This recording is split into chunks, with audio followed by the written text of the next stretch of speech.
Babalot tayo kabayan ng lumpia. Una, lagyan natin ng ating powder peanut. Ayan. Katapos itong ating sugar powder.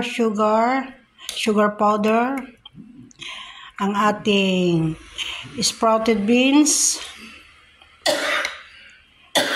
Itong ating young garlic leaves. Ang ating meat.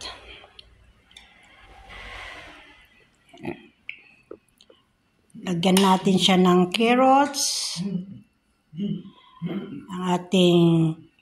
Ang tawag dito, singkamas. Hindi ko alam, singkamas.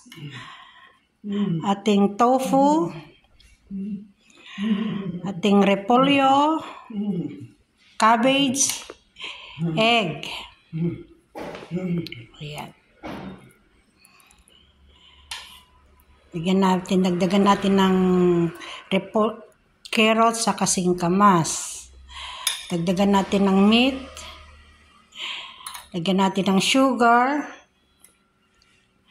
At itong ating peanut. Ayan.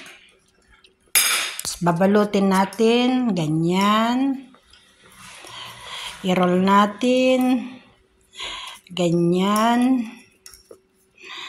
Dahil nakahawak ako sa isang cellphone, isang kamay lang. Ayan. Oops!